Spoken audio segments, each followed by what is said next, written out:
Out now on Blu-ray from Arrow Home Video is another film from Greek film legend Nico Mastorakis. This is 2002's .com for Murder.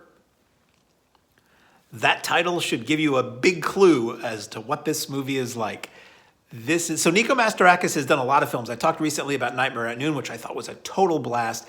And he has been making films in Greece and around the world since, I think, the early 70s, I believe. And this was one he did in 2002. And when you make a movie about the internet, it's got a really short shelf life.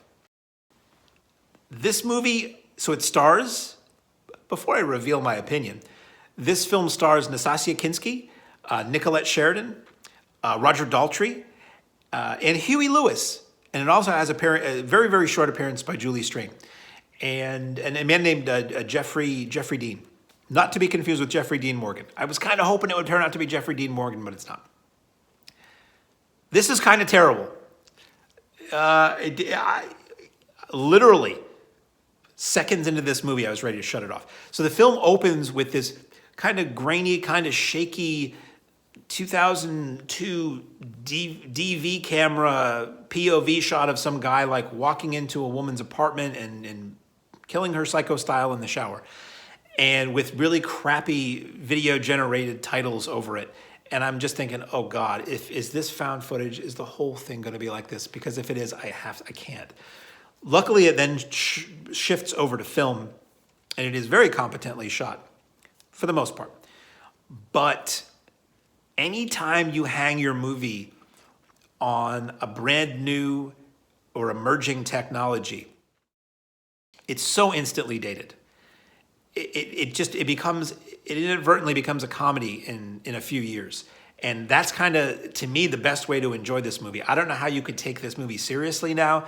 And I'm not somebody who laughs at old tech. I don't find it hilarious because that people had larger portable phones at one time, or that haircuts used to be different or anything like that. This movie, in the extras, Mastorakis says he did everything he could to make this film as accurate as possible. He spent a lot of time online, and he researched it heavily, and he used the technology heavily. But boy, does this feel like a movie made by people who don't understand the technology. And it felt like the dialogue, somebody got an issue of Wired magazine and flipped to the glossary or the glossary page and just made sure they got all these internet buzzwords. It starts off with Nastassja Kinski, this woman in a very, very lovely, swanky LA Hills home, being wheeled out near the pool by Roger Daltrey, her husband, and he's going to go away on business, and he's like, no, stay away from those chat rooms. But I love chat rooms. They keep saying chat rooms over and over again, and they keep just dropping like internet terminology. And as soon as he leaves, she hops on a chat room that's like America's Love Network or something, and she's chatting, and it's endless, too close, wavery shots. And I think I learned later that it was shot with a DV camera for those shots. Of computer screens and like panning across words, and it just felt too close. And endless, like speak and spell Stephen Hawking style computer voice talking or fake computer voice talking. So she's chatting with people and having fun and messing with people in the chat rooms.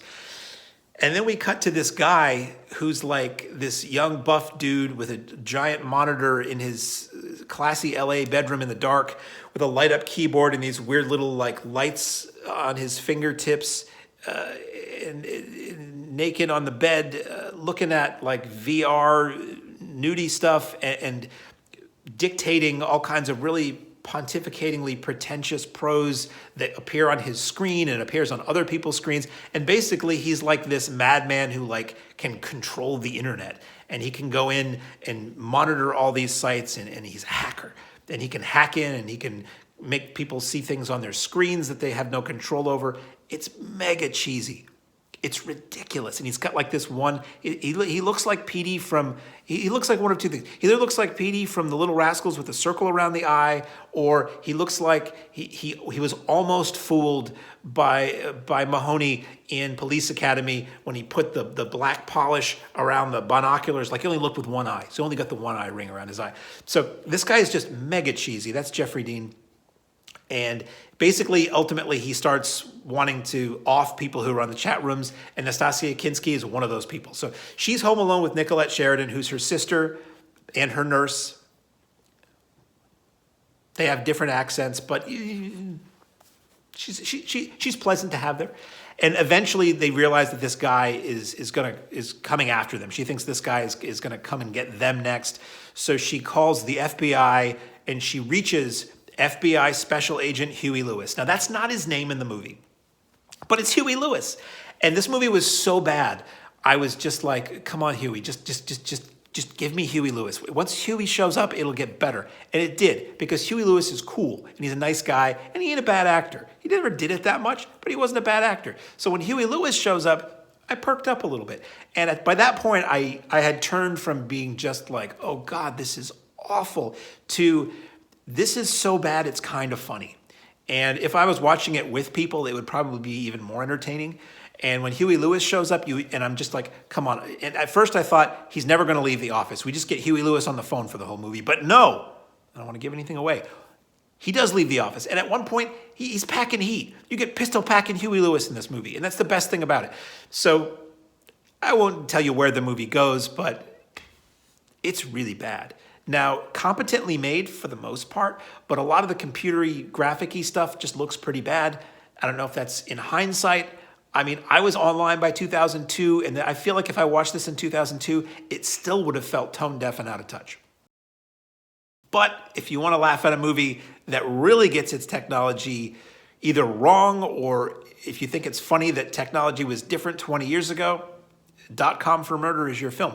So I made it to the end of .com for Murder. It was really bad, and like all of these Nico Mastorakis films, it's got some extras on it.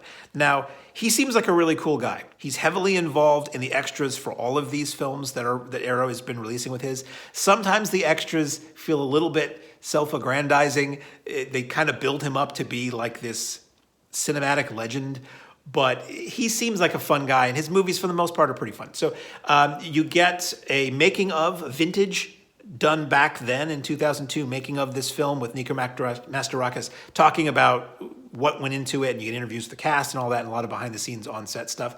That runs 38 minutes. You get a half-hour .com for Murder, The Untold Story, which is a new retrospective about the film, which is interesting and kind of funny because it devolves into Mastorakis kind of going into this conspiracy about why his movie is so low rated on IMDb, and how you can pay people for stars, IMDb rating stars, or people can pay to have low ratings put on there, and somebody had it out for this movie and made it low rated. And I'm thinking that's probably very true that this could be done, but I don't think this movie was destined to have a very high rating. That's just me. And then you have unedited interviews. They did this with the Nightmare at Noon disc, and it was really cool. You get the unedited Roger Daltrey interview, which is 28 minutes. And a lot of it is, Nico Mastorakis is a fan of Roger Daltrey and of 60s music. So a lot of it is not even about this movie. It's Roger Daltrey talking about being in The Who, being a rock star, touring. It's really good, like the interviews on Nightmare at Noon were.